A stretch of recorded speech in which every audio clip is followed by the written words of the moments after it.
For me now, humanizing would be like, actually, I didn't like anyone, and I'm glad all my family and neighbors died. I'd be like, oh, Yeah. okay, that's new.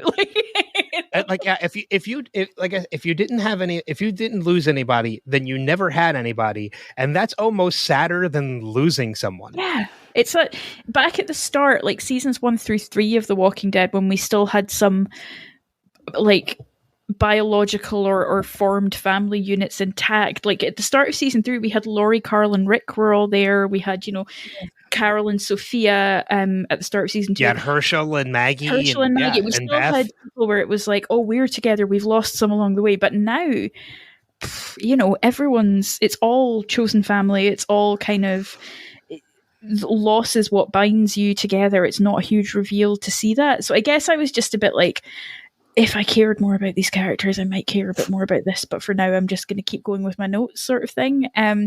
But I'm glad he's in with the Croat now, because that's kind of it's bringing the storylines together a bit. Because it did feel a bit like he and Ginny have set loose for this episode, and now they're kind of coming back to the fold. And I'm a bit like, could have just kept them there to start with. But anyway, it's fine. Yeah, I think. That's a good point about like the relationship aspects and the stakes and having attachments, because I feel like when shows spin off, they don't always take the right things from it. No. Like you can spin off a character, but we love them because of their dynamic with this character or that character. And that's why it's good that Maggie and Negan's together, because they have such a complex dynamic. But like if they are spinning off Rick and Michonne, you have to have that resolution with Judith and RJ too. Like we're expecting to see them because they're the family unit, and we're invested in those relationships too. Yeah. So and it's going to be interesting, I think, with the Daryl show to see him cut off from all of that entirely, and like how does he get back, sort of thing. It's, right. Yeah. What's interesting too is about the spinoffs is that Dead City was the one I was the most interested in, where I know there's a lot of people who are so interested in the Daryl one purely because of the curiosity of it all. Like, how is this happening? It's completely out of like, it's completely away from everything else. And I think that's the one thing that's kind of turning me away from it. Yeah, is that I'm not that interested in the Daryl spinoff. I was absolutely more interested in Dead City than anything else, because you are throwing in two characters who have such a dynamic with each other, especially a polarizing dynamic, that it's like, okay, how is this going to work? I need to watch this to find out. Yeah. The Rick and Michonne spinoffs I'm interested in, but it's more because I want to see a resolution of I'm going to watch that spinoff purely because there's only one scene I want, and that's for Rick to stand behind Judith and say, "You have my hat." Oh my God, yes. To see the two of them reunited, like to see her meet her father, like not for the first time, but to knowingly meet her father for the first time. Like that's the only reason I'm really watching. I'm going to watch that. I'm sure to be good. I'm going to watch, Daryl, but I'm not that invested in it. Yeah. I think for me, the Daryl one is, and it's something that Dead City made sure they didn't do in the first episode, which I was really relieved about, is the Daryl one just sounds like jumping the shark. On paper, it's like Daryl's in France, and you're like, what the what? What do you mean he's in France? Like the proposition is so ludicrous that they're going to have to do a hell of a job to make it believable. And in that sense, I'm like, and I've never been I like Daryl well enough, and I liked him more as the seasons went on, particularly after Rick left, but I've never been like a big Norman Reedus fan in particular. So I guess for me, I'm not part of that demographic that are going to really get excited about the Daryl Dixon show. Dead City, I was apprehensive about for the Negan of it, but I'm actually warming to it quite a lot. For me, it's Roshon. Like, fucking love Roshon, and I sort of feel like for me, this is like the end of the show will be when the Roshon one ends, because it started with Rick and it ends with Rick.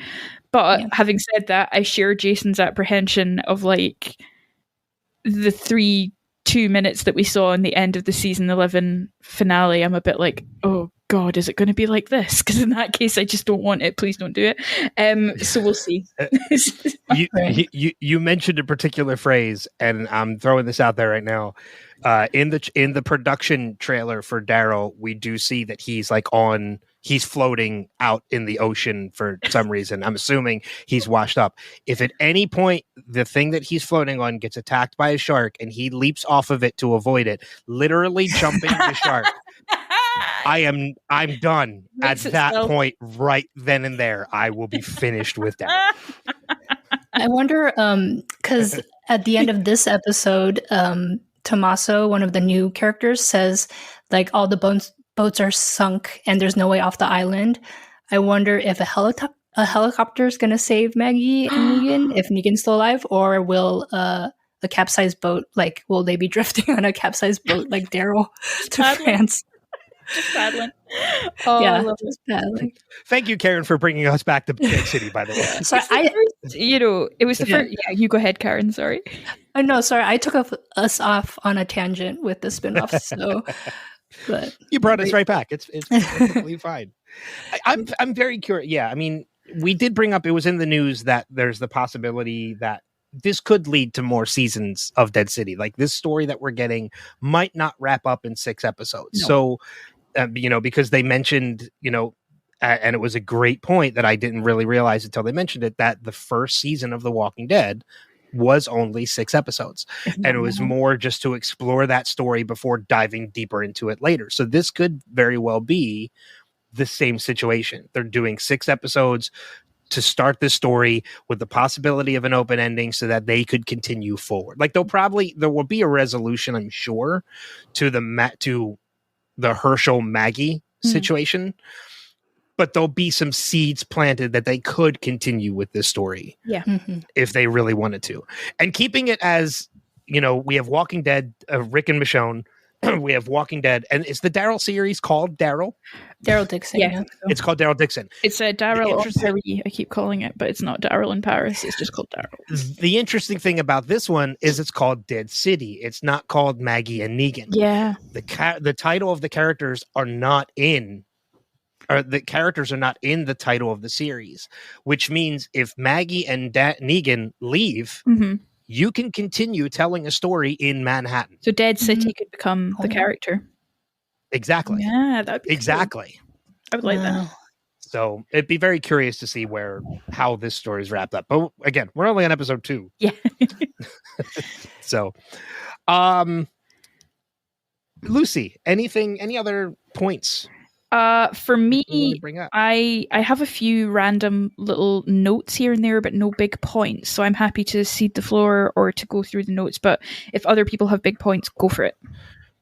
Karen, any other big points on your end? I was gonna kind of double back and talk about the opening credits and title sequence. Yes. Sure. If you guys want to go through that. Sure. I'm not going to go frame by frame because there's a lot, but it seems to detail the initial Walker breakout in Manhattan or in New York. And I really like the music by Ian Holtquist, and the entire season score is actually available on listening platforms right now. So, a lot of this pulsating music, fast rhythm. Yeah. My music theory sucks, but I think it's like 8th notes and 16th notes and creepy atmosphere, obviously. I think we see the Chrysler building or the Empire State Building in the Walker's eye. So it opens with an eye. Do you guys know which building? I'd have to go back and look. Okay, one of those. I can tell the difference if I see the building, but I'd have to go back and look to see what the building is. Yeah, and then it's very reminiscent of 9/11. And Ben, I know that you were a first responder. Thanks for that. And yeah, all the burning buildings, the plumes of smoke. We see helicopters above with probably napalming the city for the breakout. And it's interesting that Lauren Cohen and JDM are co-billed. So it looks like Elsie finally got her pay parity as deserved. Yeah. And I think it's in the style of, I don't know too much about the zombie genre or like old zombie movies. You guys could maybe fill me in on that, but I guess it's an homage to 70s zombie films with all the stop motion animation. There's like puppets and skeleton rigs, and it almost looks like claymation. Yeah. But there's also silhouetted buildings, silhouetted animation to show the density of the city. And let's see, there were in Times Square, it wasn't as monochromatic or dichromatic as the other frames because Times Square is always so colorful with all the jumbo TVs. But like I tried to pick out some of the ads, but I couldn't see anything, and I guess that's because of copyright. Like they can't Most really. likely. Yeah. But somebody online said that it was accurate. This whole sequence was accurate to 2010 when the show started and when the Walker outbreak happened. So the Freedom Towers actually seem to be half built somewhere on the skyline. I didn't really pick it out. I'm gonna have to pay better attention to it. I've kind of not been, not for any intent or purpose. I just, for some reason, just kind of haven't been over analyzing title sequences, which is, if any Podcastica listeners know, is something you should do, because how many shows has Podcastica covered where opening title sequences are highly important to story? Right. I mean, Game of Thrones in particular, like, where the opening credits changed every couple episodes because of it stayed in progression to what was happening in the story. Yeah, I don't think they're going to change Dead City's title sequence. There's only 6 episodes, but it would be cool if they did. And then Mahina Napoleon, I think that's how you pronounce it. She plays Ginny. Her credits float above in the same frame as some deer. And I guess that's a signal of innocence, as it made me think of Carl in season 2 with the deer. He looked at the deer, Lori, and like the beauty of life. And how Mika was also too pure to kill a deer when Carol asked her to kill it. In season 4. And then let's see. Yeah, there's a lot of like just overturned subways, and you see the zip lines in the building too when there's an aerial view of the city and like a million walkers. And then it just makes me think of, there's a really cool animated storyboard on Lauren Cohan's Instagram that's collaborated with director Warren Fu. And I guess they were going to use that to either tease it to viewers or to pitch it to the network. But if you guys have time, or any listeners out there have time, go on her Instagram and check that out. It's pretty cool. It's like a 1 minute or 2 minute kind of animated thing where her and Negan are meeting in the subway carts and like fighting off walkers. I do follow her on Instagram, so I'll have to go back and check that out. This is why I love podcasting with you, Karen, because my notes just said, I like the credits. Mine just said, they are cool. Next point. The one thing I did notice in the credits that I kind of hope we get to see at some point, and I noticed this during the first episode, I wasn't paying attention if it was in the second episode or not, is there is a scene in the opening credits with the Statue of Liberty.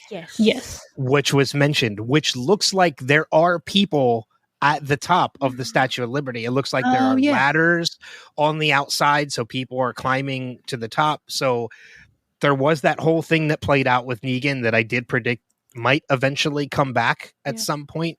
The story about his father, bringing home the little Statue of Liberty. And I said, like, at some point hopefully he'll get to see the Statue of Liberty. So hopefully that, is another hint that we will be at the Statue of Liberty at some point. Yeah, I think in this series. So, which would be really cool. And then talk about verticality. The Statue of Liberty is in the last frame. And I think I looked it up. It's like 162 steps to get to the crown platform. And then 354 steps to get to the torch, to the top of the whole statue. So I have been to the crown, and I walked it. I couldn't do that. It is terrified. It is not fun. I had the option to, but I didn't.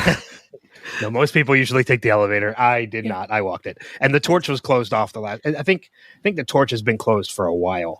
Actually. The one thing I do find very interesting, though, about the fact that the Statue of Liberty seems very lived on in that is that it is an island. You do need a boat to get to the Statue of Liberty.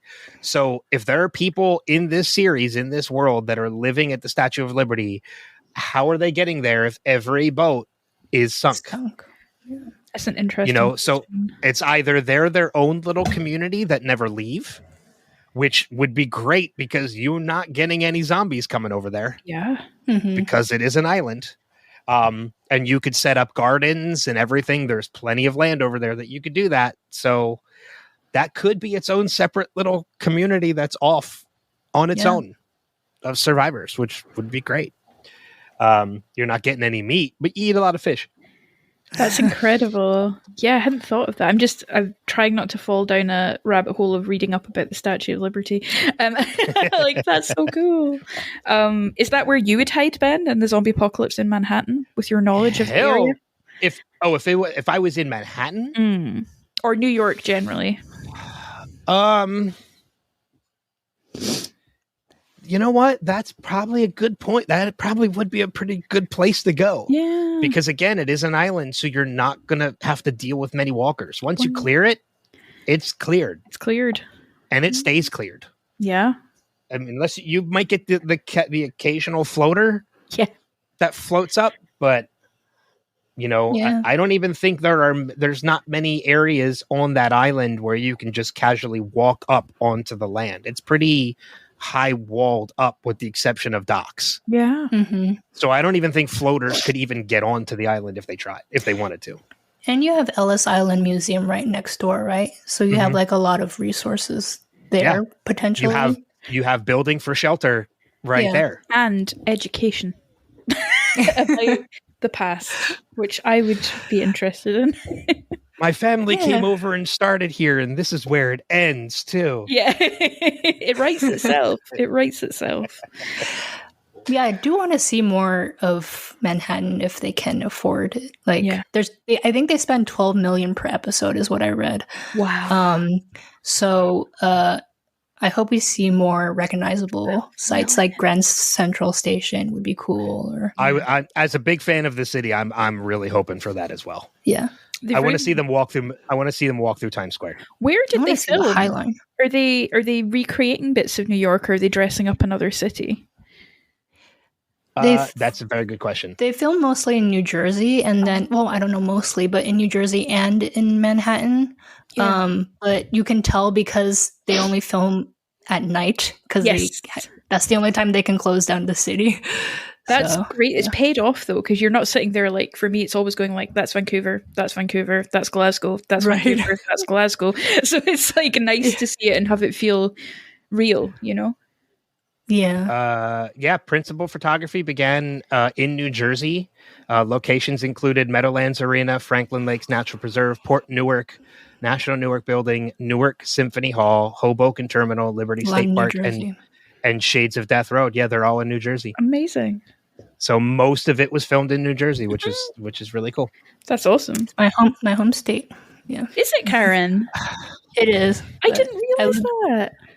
Yeah, I lived there for 10 years but I had most of my formative years in Los Angeles. So I was born in New Jersey and spent about 18 years of my life there until I moved to PA. Wow. Oh, nice. Yep. 16 years. And then I moved to PA. Yeah. And every time we went into New York, my father would point out, look, we're almost there, because you could see the Twin Towers. And now they're not there anymore. But yeah. That makes me wow. No, go ahead. That makes me feel old now. Because the kids I used to teach at university level were all post 9/11 babies, and I'm like, oh yeah, I feel old now.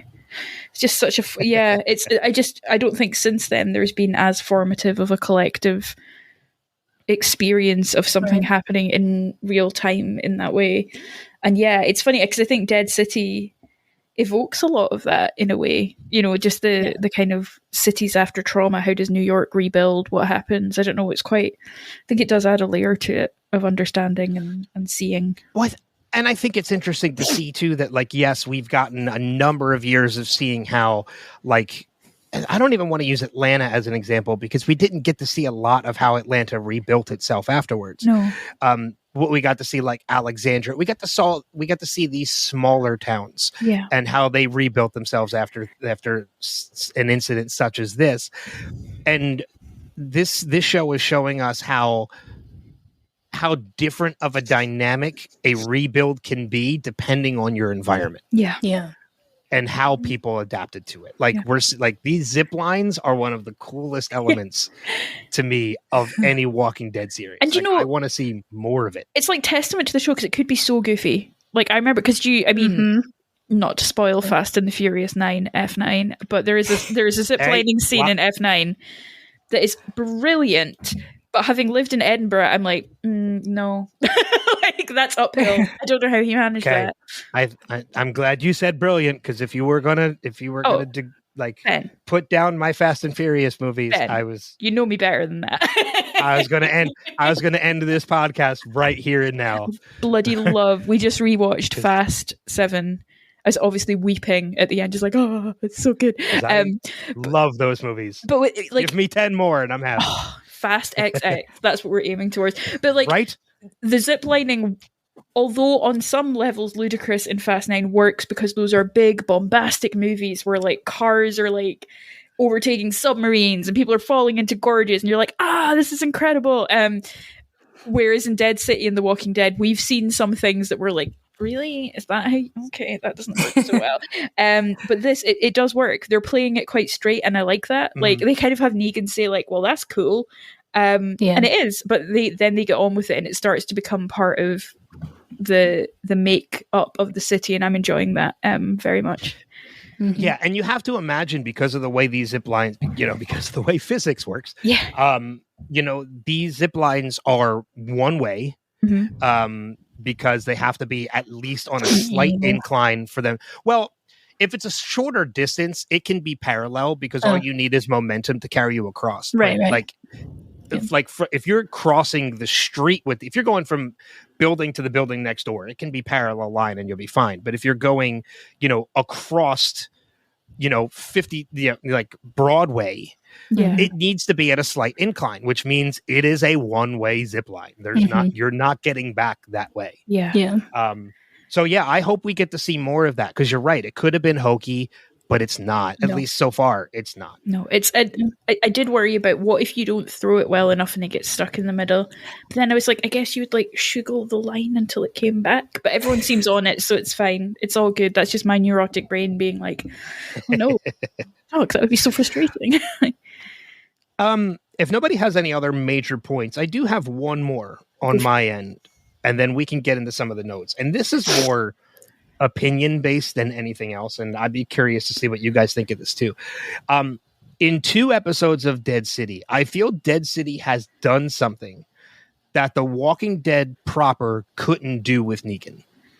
And that is actually give us elements that could build to a redemption arc. I feel like if there are a number of people, as I mentioned at the top of this, who are opposed to even watching this because they don't want to see Negan have a redemption arc. And that's because I feel like The Walking Dead proper pretty much just did, okay, he's here, he's helping us now, so maybe he's good and we can kind of accept that and allow him in. Some people are going to accept him, but some people aren't, but that's the way life is, and we move on. I feel like that's kind of what The Walking Dead proper did. But with this, I feel like, especially in getting and even just a break for a moment, like the exposition in this episode, I feel like Dead City is doing something great with exposition, in that they're giving us just enough backstory in quick bursts, but it's enough that like it keeps us fed so that we can still follow along. Yeah. They're not drowning us in exposition. No. They're giving us just enough story that we can keep going with this story. And I feel like in that whole conversation with Maggie and Negan, not just the whole, like, I was a monster, I was only a monster when I absolutely had to be, but the whole backstory of the Croat, in how, like, he was a rabid dog. I tried to put him down. I took my shot and they missed. We are getting more elements of Negan's backstory that could make you almost sympathetic for him. Somewhat, not completely, because as you guys made mention earlier, a lot of shit he did at Sanctuary was not right. Yeah.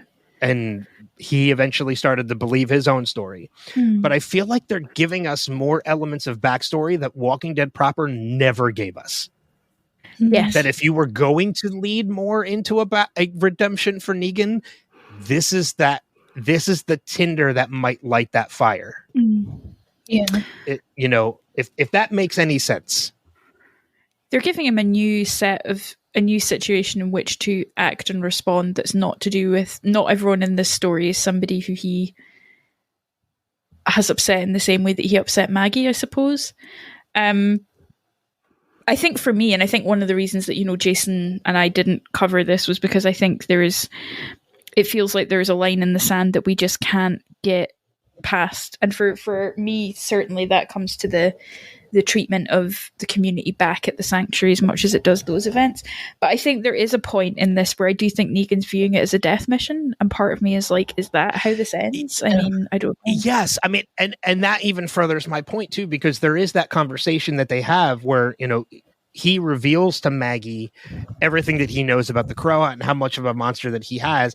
And Maggie says to him, well, I guess it takes a monster to make a monster. I'm like, are you not listening to what he just said? Yeah. This man was already a monster. He'd lived through the Balkan War. Like, that's dark. That's like a dark period in history, No, he did not make him a monster. He might have made him slightly worse in letting him go without a leash. But this man was already a monster. Yeah. And then there's that scene where where Maggie says to him, you didn't think to make mention of the so the Croat's going to want to kill you. Yeah. You didn't think to make mention of this to me before. He's still there. Yeah. He could have said no, knowing full well the Croat was going to want to kill him. That's why I was a little confused at that scene, because she's angry at him for not telling her about the Croat, and she thinks he was just because is she angry that now she also has a target on her back? But I mean, she's going into the belly of the beast herself too, so I mean, what did she want from did she think Negan was just going to go in and be like, hey buddy, funny story, you've got my friend's kid, can we have him back? Great, thanks, lovely to see you, goodbye. That did seem a bit, she was like, you didn't think to tell me this, and I'm like, did you think, is it a surprise? Yeah. Well, he even says in the first episode, do me a favor and take care of Ginny. Promise me you'll take care of Ginny. And she sees it as in oh, well, you're not going back, meaning he's going to run off when this is over and abandon her. But that's not his thought process at all. And this kind of further proves that no, he's not running off when this is over. He's thinking he's not coming home. Yeah. So shouldn't she be happy that he's going to sacrifice himself? Yeah, be a little more appreciative that he's putting his own, he knows what he's going into, but yet he's still there. That was confusing to me. But yeah, I agree with you, because in this episode particularly, there were 3 lines from Negan that it was like the writers are repeating to the audience that Negan is no longer an enemy or a villain, but that he doesn't have clean hands either. Yeah. He's still a jerk, but we should still root for him. And I wrote some down. Negan says to Tommaso and Amaya, the new characters, I'm not saying we're friendly, but Pigeon Lady brought us here to you. Yeah. So basically he's saying you can trust us. And then to Tommaso, he says, you're going to trust this asshole because we're here to help you. And it's almost like he's saying that to the audience too. You're going to trust me even though I'm an asshole. And then, the monster line to Maggie. But I think it's a peek into, I've said before, how Negan justifies his actions, but we do see that he's a changed person too. And he's no longer the villain per se. Yeah. And I find it interesting too in that scene towards the end when they're after everything with the Barazzi happens and they're all back together again and Maggie decides to tell the truth about why they're there. When she's addressing them, she says he's the real reason we're here. She has included Negan in that conversation. Yeah. She could have very easily said he's the real reason I'm here. He has my son. But she said we're. Yeah. She included Negan. Yeah. Yeah. So I think there's a little bit of acceptance in Maggie at this point after everything that has happened in him putting on that show to save these people that he doesn't know. He's never met these people before. In fact, they took him prisoner. Yeah. But he's still put on this show to save them and allow them to escape. I think there's more acceptance in Maggie at this point that Negan is, while an asshole, he's an ally. Mm-hmm. He's different. She definitely takes his advice. Yeah. Which is an interesting shift. It's about pride. I think you said earlier, Karen, cutting off her nose to spite her face. She's kind of moving past it. Because I guess at the end of the day, Glenn is dead, but Herschel isn't. And she has to focus all her energy on making that the case that he stays alive. So maybe that's what's going to shift her, is fighting for what she has rather than what she's lost. Yeah. There are so many moments in this episode in particular where there are things spoken without a word. There are things said without a word spoken. Yeah. Yeah. The moment after the Barazzi, after making it rain, the eye contact between the two of them speaks so much. Right. And then even in that moment where she tells the truth to the local townspeople, they do make eye contact again. And you can see the look in Negan's face where he's like, okay, like she's telling the truth now. Yeah. Like, and she looks at him as in like, okay, I know I have to do this. Like there's, again, so much said without words being spoken between these two characters, and I love it. I absolutely love it. Yeah. A lot of nonverbal acting from Lauren Cohan too, like in the scene with Herschel. Like when he says, I guess I'll be dead. I don't know. You can see the gears working in her head. Yeah. What she's thinking. Yeah. But that wraps it up for my main points. If anybody else has any little things that they kind of want to throw out there, Lucy, what do you? I got. You said you do have a couple. Got some notes. This episode had me thinking about languages. In big urban cities like New York, there are whole groups of people who speak their native language and don't speak English, as it should be. It's good to keep that going, but in a post-apocalyptic world, I guess that suddenly can become a hindrance when you're suddenly with people you can't actually communicate with in a immediate kind of way. I wasn't sure what Esther was talking. I wondered if it Hebrew. was Hebrew. Hebrew. Yeah. I love that. I had to look that up too. Yeah, because I was like, oh, it was so cool. Was Tommaso her son? No. I couldn't tell. There's a possibility because it seemed that they could understand her. Yeah. And they were speaking Hebrew back to her. At least like single words. Mm-hmm. That leads me to believe that maybe he's not. Yeah. Because they were speaking maybe like just enough that they knew. Well, we see it with Connie's group in the main show. You know, they all learn sign language as they go and pick up how to communicate with one another. But I love that. I love the variety that we're seeing in New York of just different people from different places and accents and languages. I think that's really cool. I feel like Ginny's had a water tower trauma. She kept looking at the water tower at Hilltop, and I was like, is she thirsty? Is she traumatized? Like, I feel like that's got to pay off at some point in the future.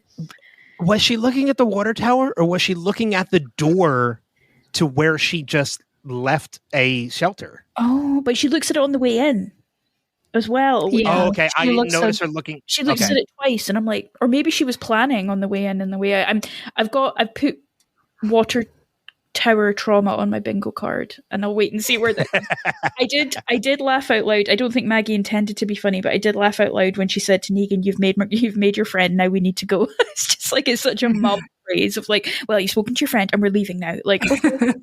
I think it's the first time we've heard Canada mentioned in the Walking Dead universe, so I'm glad to know that Canada exists. Yeah. I was thinking about Lauren Cohan's accent then, and it took me ages to make this connection. But Lauren Cohan and Moira Rose from Schitt's Creek have the same accent. And once you've heard it, you can't unhear it. Like whenever I watch Lauren Cohan in Thanks. Now I'm going to hear it. Positively bedeviled with zombies, etc. I'm like, yes, okay. Well, I mentioned this last episode too, is that she's not British. I mean, she's British in that that's where she lived the majority of her life, but she's from New Jersey. She was born in New Jersey. So it does make me laugh to hear somebody who was born in New Jersey, who has a British accent, try to put on an American accent. Yes. It's like, well, this is where you were born. Definition of transatlantic. Like she's like right in the middle, but just not quite there. Not just an American, yeah. And a Georgian accent at that. So yes, yeah, Southern accent. Yeah. I love the Croat. We kept laughing about that, being like caca. The helmets that the Baratzi have are pretty cool. It's actually quite effective. I thought having a bicycle helmet, a motorbike helmet with something you can razors with, very good. There's something I've noticed in shows. The Walking Dead is particularly culpable of it, but I think it's a problem with all shows that are set in the recent past but are getting released slower, that they're never going to catch up to the exact current situation, which is sometimes slang that we use now that we weren't using 2 years ago slips into scripts. And I noticed too with Negan, Karen's smiling because I think you know what I'm going to say, is he says he calls someone a neckbeard, and I'm like, oh, that's quite common on Twitter now. Yep. And he says, my dude, which seems to be something that's come up in the last 12 months or so. And I don't mind it, to be honest. I just think it's interesting when it happens because it jars a bit, because you're like, oh, would they... Yeah. Did language evolve in the same way back then? Like, I don't know. I guess we'll see. Well, there's no internet, so how would they, like, catch on to that? Yeah. So it amuses, exactly, and it just amuses me because, like, writers' rooms are adapting and evolving, but then sometimes things like that happen, and you're like, oh yeah, would they have said that? Does that make sense? So yeah, it takes me out of it because I think in season 11 they said like rent lives rent free in your head or something. Yeah. And then there's another one, but I forget. I'm sure Alden said something that I took the piss of that was like, really? You would say that? Wasn't that something you would find on Tumblr? Did you have Tumblr, Alden? Right. Before the apocalypse? So that made me laugh a little bit. But yeah, those were my kind of little notes about the episode. Nothing major, just observations. Okay. Yeah. Karen, how about from you? I don't have too much. I also observed that Ginny was looking at the water tower, and I wonder if they're going to adapt a certain death from the comics. Oh, shit. That was... Maybe that's how her father died or something. Oh, fudge. Yeah. And then, just to piggyback off what Lucy said, I think Amaya and Tommaso were speaking Spanish, or maybe I'm wrong, because they say vamonos, but like everybody says vamonos now. So I don't know, but yeah, I did like the diversity of languages too. And then I couldn't really tell what Amaya was giving Tommaso at the end. It looked like a necklace with like a key or something. I don't know if that's going to come into play. I think it was. I couldn't tell what was it. Maybe. Yeah, I couldn't tell what it was either. Like, I couldn't tell if it was an animal of some sort or if it was maybe like a Greek or Hebrew letter. I couldn't tell what it was either. Okay. Yeah, I had the feeling it was Esther's, but I didn't know what it was. Okay. I guess we'll find out in the coming episodes. Yeah. And then I guess Amaya says, we'll help you get the psycho if you're looking to die. So I think it's just foreshadowing that probably Negan will die or something. Yeah. Yeah. I don't have any other notes. Let me see. I lost my page. I just still have questions of like, what's Maggie's plan here? What's Negan's plan? And what's the Croat's motive and everything? But we're only on episode 2, so yeah, it's good to have some questions. Yeah. Still some time to get those figured out. I really hope that Annie and the baby didn't die, because I think that would be lame storytelling. I hope that it's something more complicated, like Negan walked out because he thought it was better for them, or they abandoned. I hope it's more complex than they died. Yeah.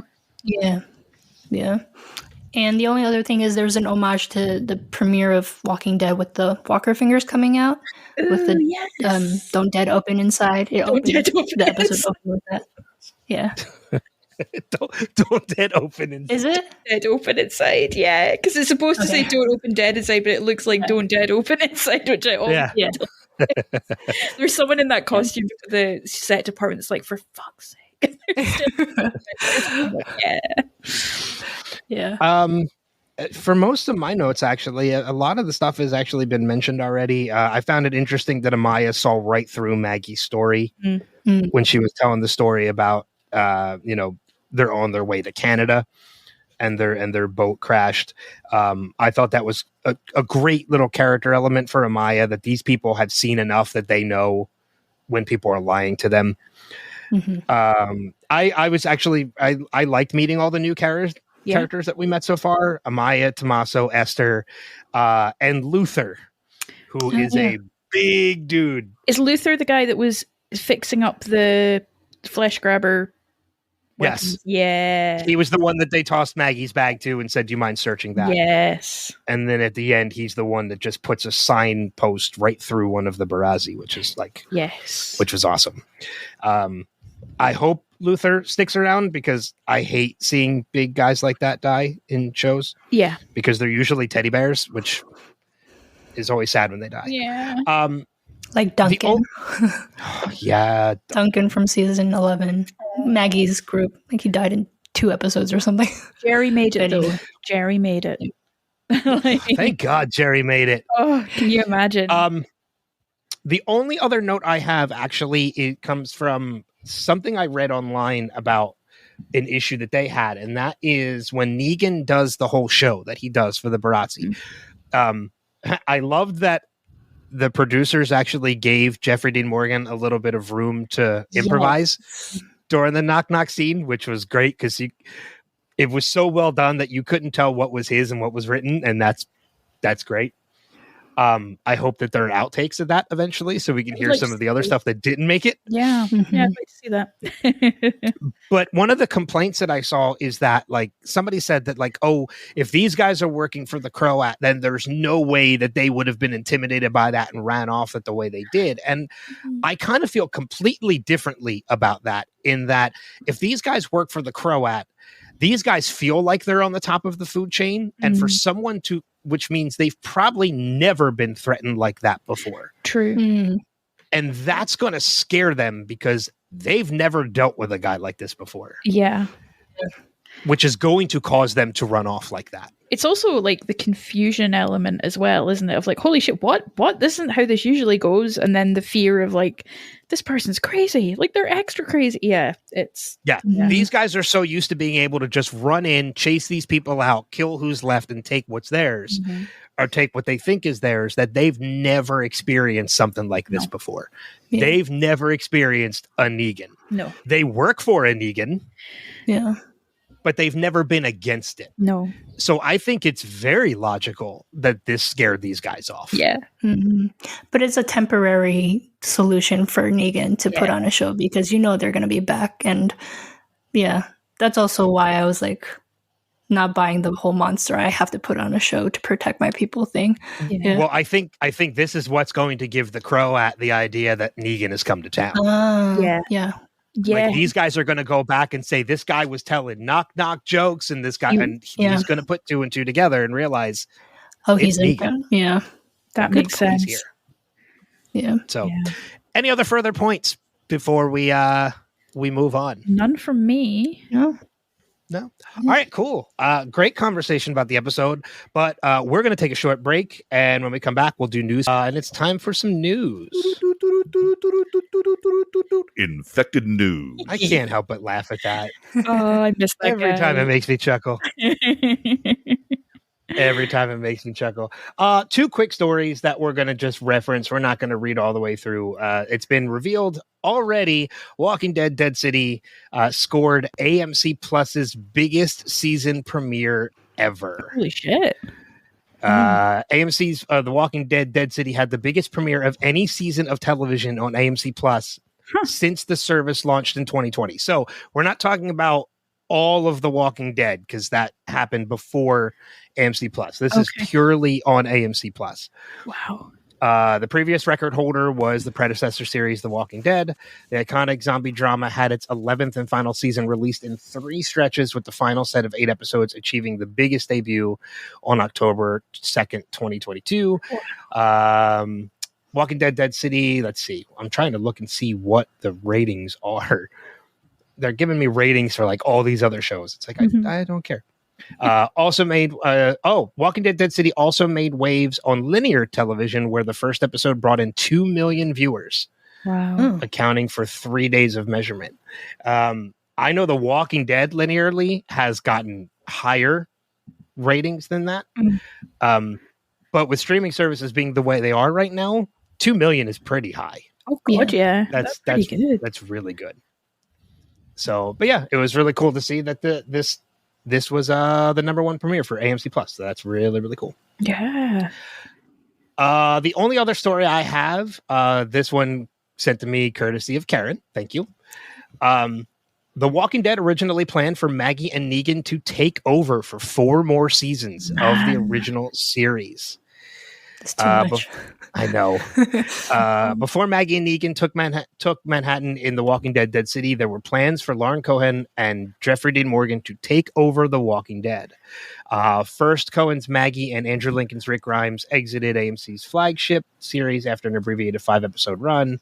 Then it looked like Norman Reedus, Daryl, and Melissa McBride's Carol would leave the show together for their own spinoff before returning to the main show. And then Denai Guerrera's Michonne made her departure after a handful of episodes. In season 10 in 2022, AMC announced it would wrap up The Walking Dead with 11th and final season. Cohen returned to the series at the end of season 10 and stayed on full time. Okay, this is more. But that wasn't always the plan. Executive producer and Walking Dead Universe Chief Content Officer Scott Gimble pitched Cohan and Morgan on another 4 seasons of The Walking Dead, which would have continued without Lincoln, Guerrera, Reedus, or McBride. Oh, I'm glad they didn't do that. Yeah. Yeah. I don't know how I would have felt about that, but I mean, if they had a story to tell with those 2 characters for 4 years, that could definitely lead to further seasons of Dead City. Yeah. I think Dead City's a better platform for that. I think it would have felt like, I think they've done the right thing siphoning Negan off into a spin-off. I think having him, that would have been too far to have him move into a lead role on the show with no one else around. I think I'm glad that we are in this version of history. I thought I'd never say that, but I'm glad we are in this version of history when it comes to that. Yeah, me too. Yeah. And with Dead City, I mean, unfortunately, all the other actors are not there, but like they can spread that $2 million to production design and set design and stuff, and pay parity, I guess. So, yeah. I mean, I'm totally on board again with 4 more seasons of Maggie and Negan, but I don't think I would have been on board had it been in Alexandria or Hilltop. Right. We needed that refresh with New York, of a different environment and a clear purpose. Yeah. Yes, exactly. Yes. Yeah. A purpose for them to be together, not just throwing them together for the sake of throwing them together. Exactly. Mm-hmm. So yeah. But we'll see what other news comes out once the episode premieres this Sunday, since we're again recording before the episode even premieres on AMC. So we shall see. But that leads us into listener feedback. So let's kick it off with some listener screams. No, it's not screams, snarls, and clicks. It's listener moan, groans, and grunts.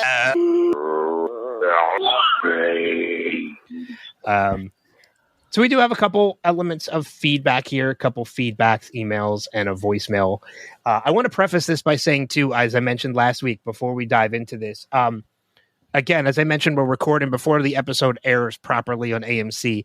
If you do have feedback for this episode that you have after you're listening to this, please feel free to send it in anyway, because we can listen to that and play it on the next episode. Or we're totally fine going back an episode for feedback. But let's move through this. Karen, why don't you kick us off with the first one? All right. So Gemma Hall says, I'm really loving this show. I can listen to Jeffrey Dean Morgan as Negan talk all day. I'm just captivated by his story about the Croat. And OMG, Negan was back with the knock knock and spill. I had to close my eyes for that, but I heard it all. I'm loving the feel of the city and the gritty, empty apartments. I'm even on the Marshall's side now and worried about him. The episode does a good job of humanizing him. I didn't want the episode to end. I was like, no. Thanks, Gemma. Thanks, Gemma. She's coming on to guest host, right, Ben? Yes, she is. She's coming on next week, actually. Oh, amazing. Yay. Next episode. Nice. Fun. Des Combs says, I'm loving this show, but can't help but think we are getting a little bit of revisionist history with Negan. I was only a monster when they needed a monster. How did separating couples and forcing the wives into his harem help with their security? How did pushing their doctor into a furnace help them? I know they need to give his character depth and some sympathy if they want to keep him around. He can work to be a better man, but don't pretend he was having a good old time in the sanctuary. Oh, Des, yes. Des with the knowledge bomb. God love it. But we did talk a little bit about that too. That like I think Lucy, you even brought it up. It's like, well, like, yeah, you know, like basically what Des said, like it wasn't all wine and roses when you weren't putting on a show. Exactly. So, Danielle Dement Jost. I'm really enjoying Dead City. It's a little slow, but I enjoy the world building.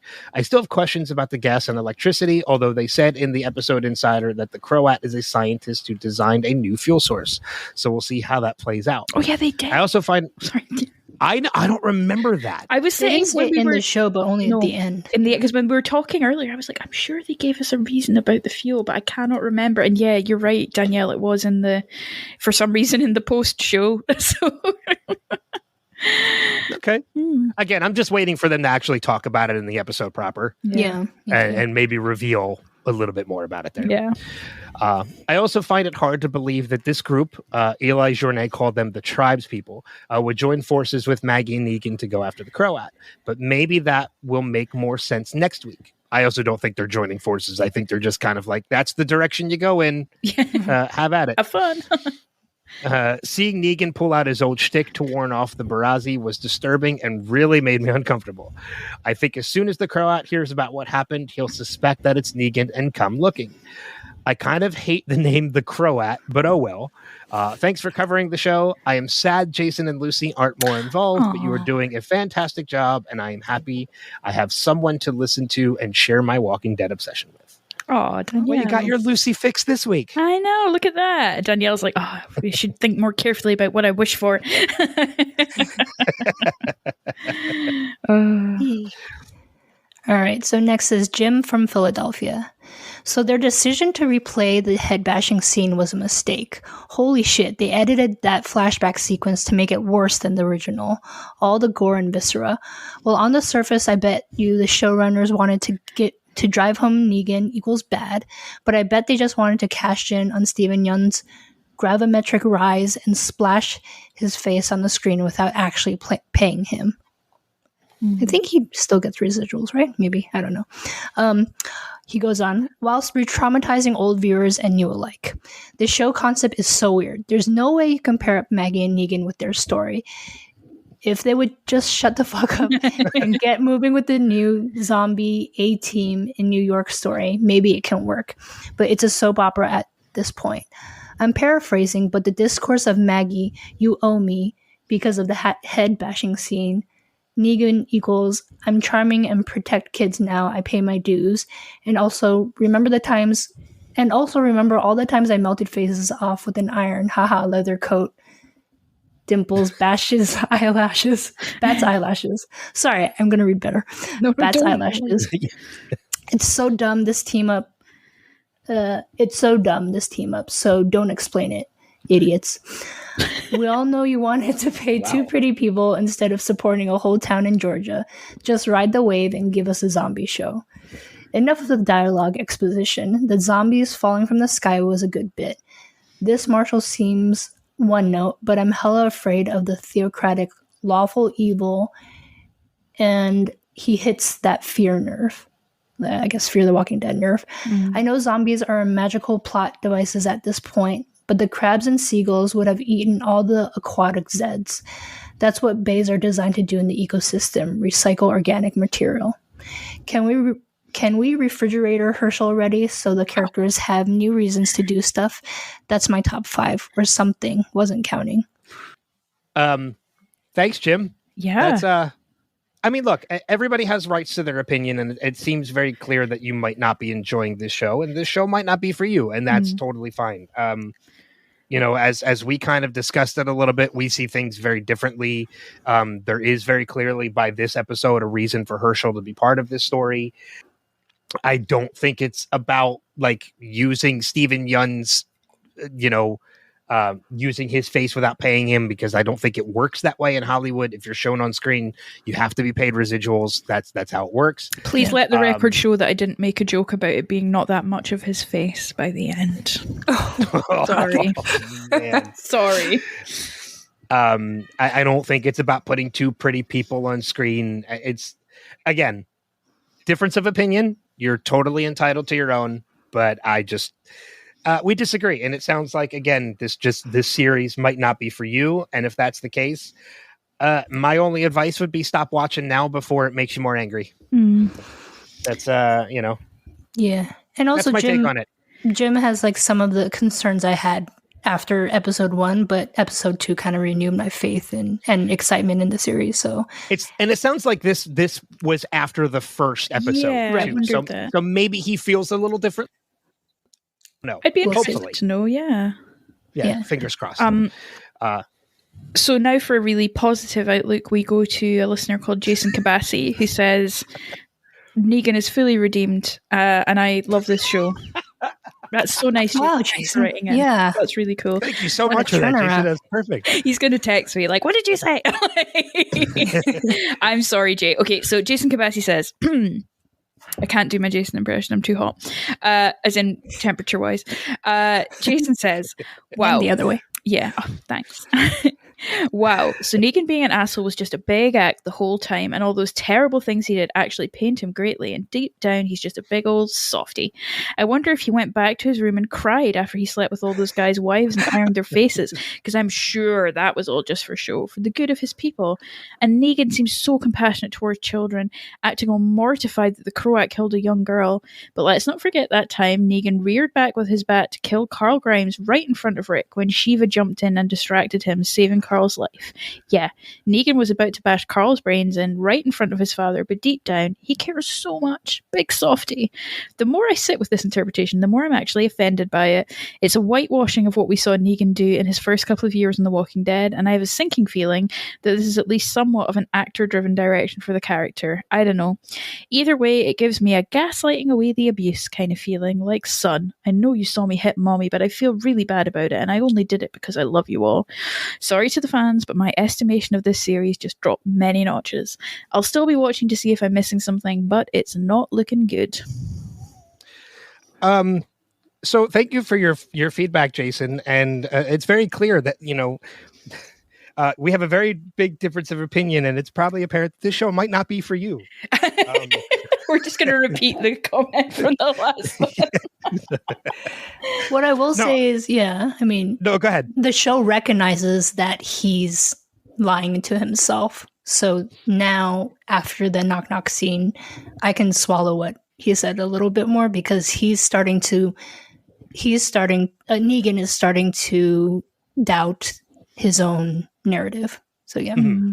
Yeah, I mean, again, like it's very similar to the difference between Jason's email and Jim's email is that, like, yes, it is negative feedback as far as the show, but it is in regards to one character who we kind of knew right from the start, and even made mention of this last week and this week, that is incredibly decisive with the fans. Mm-hmm. The whole, we said it right from the beginning. It's why it was our first big point of the episode.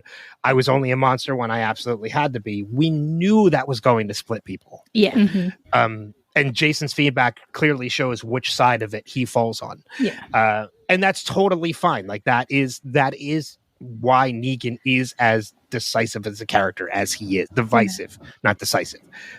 Divisive of a character as he is. So, it's going to turn people off, and there are going to be people that are so insulted by that line. Mm. That anything that is said or done afterwards is just blind fodder. Yeah. It's not gonna matter. It's similar to what we said. I believe this was something that we said last week, and if I'm mixing up my podcasts, I apologize.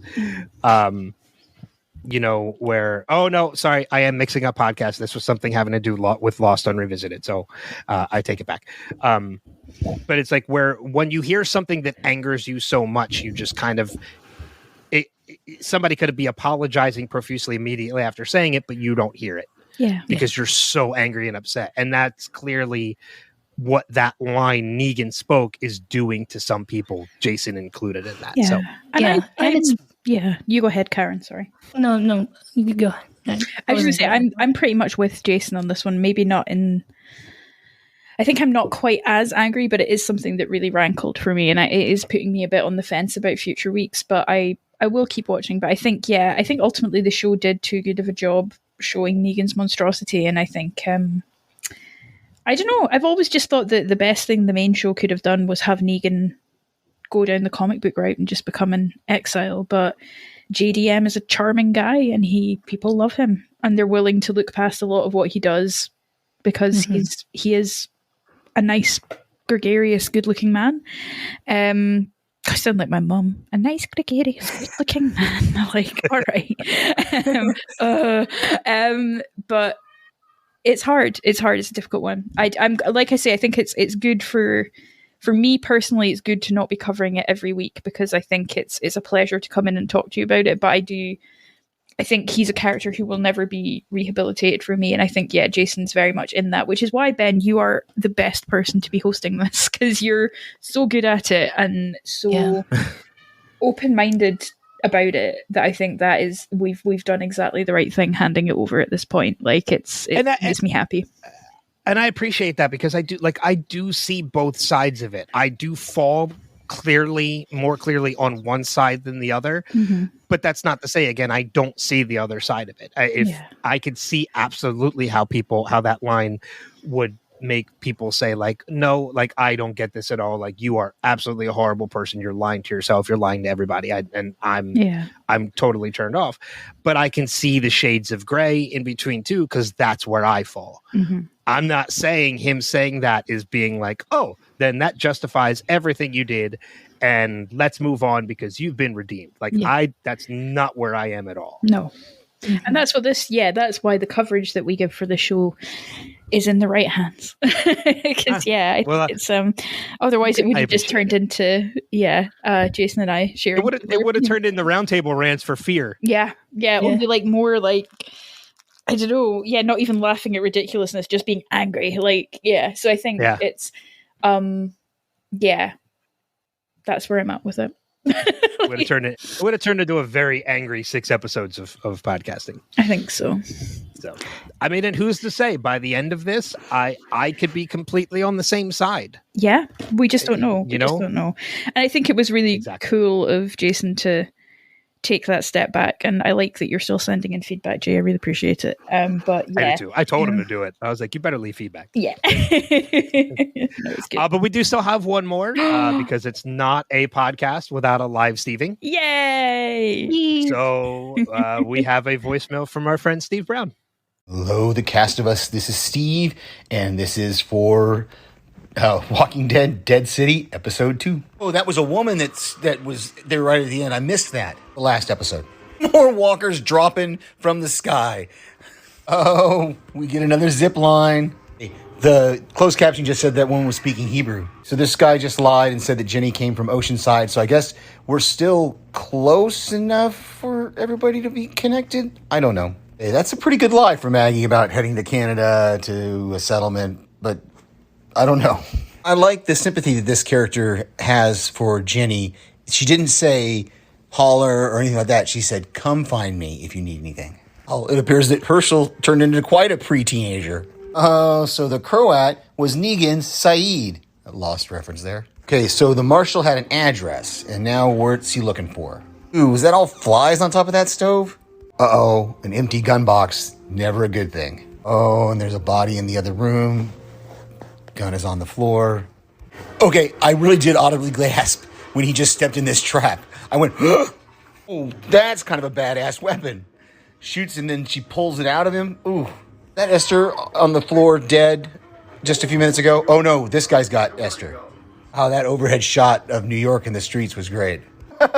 Neck beard and a rat tail. Oh, who's there? Title of the episode, mic drop. Oh, that is cold-blooded, Negan. But if I see even one... Whoa. Slit his throat, cut his guts out, and let his blood pour out on all those people down there. Whoosh. Negan has not lost a step. Hey, Jenny, you never ate your sandwich, and now you're trying to leave the Kingdom 2.0? Come on. Oh, I get it. They call him Van Gogh because of the whole ear thing. Negan shot his ear off. Van Gogh cut his ear off. Yeah. Oh, the Croat now has the Marshal. I guess we'll find out if there's a relationship between New Babylon and the Croat or not next episode. All right. Talk to you later. Steve.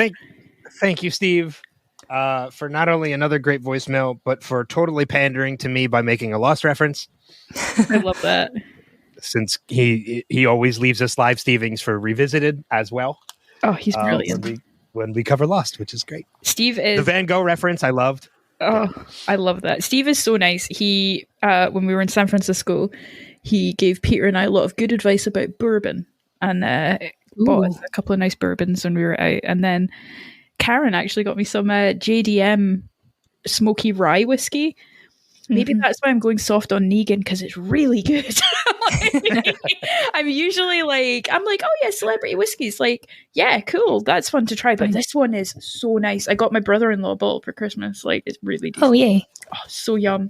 Do you know what's so funny? Maybe it is the alcohol, because I remember a couple years back there was a line of Walking Dead wines. Yeah. There was a Rick Grimes, a Daryl Dixon, and a Negan. And the Negan was by far the best one. Oh. I mean, it was like I bought 2 bottles of each, one to save and one to try. Yeah. And the Negan one was so good that I broke open the second bottle. Whoa. I saved the bottle, but it's empty now. Yeah, you can't find those anywhere anymore. No, I still have sealed bottles of the Rick and of the Daryl. Oh my God. But the Negan was so good, I was like, no, I gotta open it. JDM sitting at home like, my plan is coming together. Like, I will win them through booze. I'm like, yeah. It works.